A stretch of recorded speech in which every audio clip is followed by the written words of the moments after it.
Oh god. Huh? Oh, sorry, Lids. I was wondering why Blighttown was so polarizing, so I went down to investigate, right? And I really don't like what I found. You want to see too? Alright, but I'm warning both of you that this is mostly going to be the ramblings of a madman masquerading as a level design breakdown. Oh god, why am I doing this? Welcome to Design Delve? It's a fun show, I promise. So I've spoken at length on the beauty of Dark Souls level design in a myriad of past episodes, but today we're going to cover one of their most divisive cesspits. But before we can truly understand the depravity of Blighttown, we first need to ask an important question. Well, how do we get there? Because Dark Souls' one goal early is to scream at the player about how non-linear it is. Right, they do this by giving us multiple paths to choose from with a nebulous goal of ringing the bells of awakening, hinted that one is high above and one deep below. So vague. Yeah, you can stop that now. So the journey to the first bell is famously a masterclass in level design pacing. The player is presented with 3 potential paths, and 2 of which they're discouraged to tackle due to skeleton and ghost outbreaks respectively, so the only reasonable way to go is to ascend into the undead burg. And this journey is deceptively linear, but as always with Souls environments, it does an immaculate job of hiding this linearity with its Mobius loop level design, ever spiraling the player upwards, motivating them towards the undead parish invisibly. I could seriously do an entire episode on this zone's pacing. Yeah, Ludo's right, we're not here to gush, we're here to flush. So now that we've rung the first bell, where's the second? Because it was mighty vague. Now, there's nothing wrong with having to figure things out and explore your options, and FromSoft even put a safety net in place for this by giving the players a whopping 3 different routes to get into Blighttown, but they're not perfect. Because of this shortcut from Undead Parish back down to Firelink Shrine and there being 2 unexplored paths coming off of it, it's only natural for the player to try and pursue the second bell from here. But these skellies are still slightly out of reach scaling wise, but deep down in New Londo ruins and off the beaten path there is a small room with a door which has a direct path to Blighttown. Wait, what? What, this door can only be opened with a master key that you can choose at the beginning of the game? Well, that just means that most players that wanted to choose any of the other starting items can't use this shortcut at all. They just have to stare through these bars, their goal staring back at them, or because they didn't take a simple key. And yes, I know you can get the master key later from Domhnall, but this happens after ringing both of the bells, which is just useless because the player would have already opened all the doors. Shortcuts are such an integral part of Mobius loop level design, and gating them behind optional items takes away power from the many for the easy satisfaction of the few. And FromSoft know this, and there's a reason they haven't done this kind of starting skeleton key again in any of their future games. So we've glimpsed where we need to go, but still, how do we get there? Well, the only option is to take the shortcut back to the Undead Parish, and luckily, both options here indirectly lead you to your goal.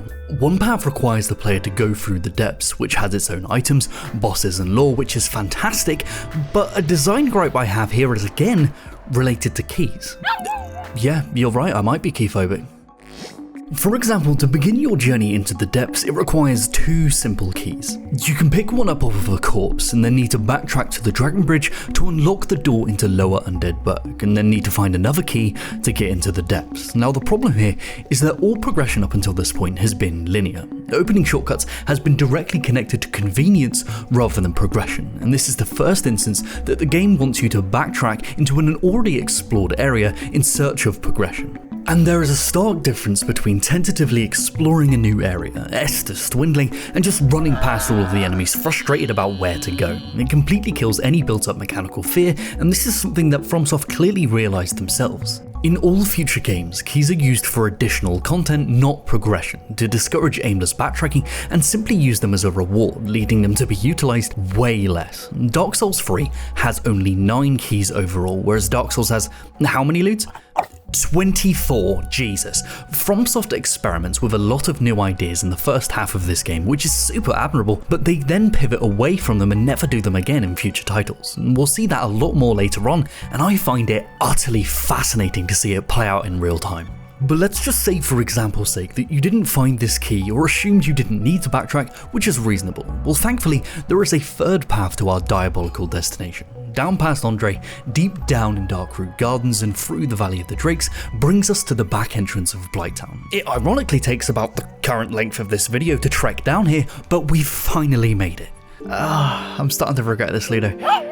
Well, yeah, why do you think I was putting it off with all that bullshit about keys? I'm not gonna have anything nice to say. Well, I guess these entrances are a beautiful example of birth canals? I promise this is related to game design. Coined by Wendy Despain, a birth canal is a linear claustrophobic space which funnels and constricts the player, creating tension, then finally releasing them from it into a huge agoraphobic space. This is masterfully used at either entrance of Blighttown to truly give a sense of scale to the world, and every step you take shows you just how deep this world goes, and this is only the beginning of that scale. It's the first place where the game uses its verticality to truly show the player that the distant crumbling architecture of vast lost cities in the distance aren't just set dressing, but attainable goals. Even being able to spot Firelink Shrine, all of this being made more satisfying due to these birth canals. But this blessing can also be a curse. Because of this skill, even while utilising LODs or level of detail models, which are lower quality 3D assets that are swapped in and out to be rendered at longer distances to give the hardware less to process, Blighttown still needed to render a lot of shit. Literally. Meaning that, especially on the PS3 version of the game, Blighttown ran as well as your dad when he runs. The joke is your dad's fat, making the level that was intentionally designed to be hazardous to navigate become unnavigable. Now, the remastered version did fix a lot of these issues, but for people playing on consoles or toasters, Blighttown became 10 times more frustrating than it already was. Another issue these immense birthing canals cause here is it just makes Blighttown boring to navigate in comparison to the rest of the game's immaculate loops. No shortcuts, no spiraling loops, just a straight path downwards, making your objective insanely obvious, which is only accentuated by how dark it is, meant to give a sense of unease, but this just illuminates one of Candlezaki's favourite tricks. Don't reveal my dark secret, Jason. It's not a secret, mate.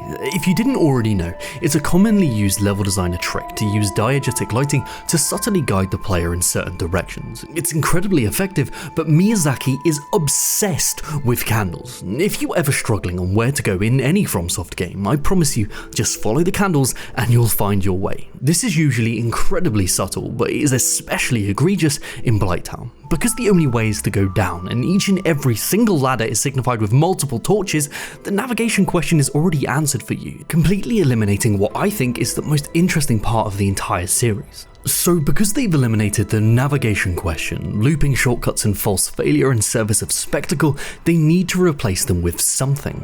And they chose unease. Due to the darkness, narrow and even swaying paths with the most jank geometry seen in the entire game, it is extremely easy to fall to your death, which for better or worse is unique. Intentional or not, this creates an intense added sense of unease while exploring, but nothing creates more unease than the enemies. Not just because they can spit fire, poison or knock you back, but because of how the game conditions its players to react to enemy encounters in its early game, which inadvertently makes this area 500 times harder. In Dark Souls, new players cannot help but react backwards during combat. By this I mean backpedaling and dodging away from enemy attacks. It's a natural response without the metagame knowledge of iframes, and this is only encouraged by the wide open spaces of the beginning sections of the game and the defensive nature of shields, which is one of the first things the players are given and conditioned to use, which I'm gonna say it, was just a bad move. Bloodborne and Sekiro have it right. Not only is a defensive playstyle way less engaging, it also encourages this backpedaling, which makes areas like Blighttown 10 times harder than they need to be. Because let's be real, most of the enemies down here are just pathetic. The greatest enemy here is you. What could be a normal reaction in Undead Burg will jettison you off a cliff down here. Now add enemies that spit fire, fly overhead, clip right through the jankrometry, or shoot relentless poison darts begging you to backpedal. It's like the game is actively trying to make you mess up. Right, I need to talk about these little poison fucks. Their attacks, relentless, their poison debilitating, and because FromSoft haven't improved their UX since, I don't know, King's Quest, getting moss out when you're unprepared is a gigabitch. But luckily, they actually drop the poison resistant moss, solving the problem they themselves create. They don't respawn. Sorry, what? The world of Lordaeron follows mechanical rules that are diegetic to its world. Nearly every NPC in the game respawns once you rest at a bonfire unless they have narrative reasons to do so, but this is the first instance where this justification feels extremely video gamey. These fuckers don't respawn because this area would be way too egregious if they did so. So instead of adjusting their attack frequency, range or placements, they just remove them from the equation? Oh, fuck it. Okay, so we can get them out of the way and not have to worry about poison anymore. It's not like the end of this labyrinth of sticks and shit. There's a massive swamp that slows your movement and poisons you permanently. Oh, there is? Oh, well, don't I look like a mug? So wait, the enemies that guarantee drop the item to stop poison are also the only ones that stop respawning? Right. So yeah, it's a miracle we got as far as we did, but we died. Now, where you respawn is the question. Now, if you came through the back entrance, you wouldn't have seen a single bonfire yet, so you're gonna have to walk all the way back from Firelink Shrine down to New Londo Ruins, wait for the elevator, head down, and you're finally back at— oh shit, the key. What, you're telling me there was a key to this gate hidden in the chest in Blighttown? Why are you telling me this now? Well, you better hope to Gwyn himself that we picked up the bonfire in Darkroot Gardens, sneak through the Valley of the Drakes to finally have another chance to tackle hell itself, but now with even less poison-resistant resources because the enemies that drop them stop respawning! But by some miracle, even with this reinforcement loop, we finally find our way back to the swamp, and lo and behold, rejoice, there's a hidden bonfire in the swamp. Congratulations, you're trapped. But actually, I love being trapped. No, it's not a sex thing. Being trapped gives the player forced focus. It eliminates a lot of choices and makes backtracking slow and arduous, encouraging the reluctant descent into whatever challenge awaits. And I'll tell you what, finally wading through the muck of that swamp, beating Quailag's ass and ringing that bell is such a satisfying conclusion because you're finally free, and in stark contrast to your aimless wanderings, your next goal is clearly set before you. It's all about juxtaposition gratification. Blighttown is so rough to make the rest of the game that much more satisfying. And that's not to say that I think Blighttown is well designed. They should have definitely added a bonfire here. Finding either entrance is a trek in itself, so why does the backside get no love? Again, that's not a sex thing. Its level design completely goes against what came before and after it, but does that mean it was all a mistake? Well, no. Making games is an arduous process of experimentation, and seeing how the devs learn from their experiments with keys, level design flow, and bonfire placements to improve the rest of the game in future titles is super satisfying. Just praise the lords that they learnt from all of this and never did this sort of sadistic swamp ever again, right? Right? Fuck, yeah. But what do you think? Do you believe that the depravity of Blighttown was intentional or an unfortunate mistake? Let us know down below because we would love to discuss this with you. Okay, Ludo, if we do another level design breakdown video, we need to pick somewhere that's less dark and smelly. Literally stinks of shit down there. Sorry, that was you. That's disgusting. Okay, say goodbye.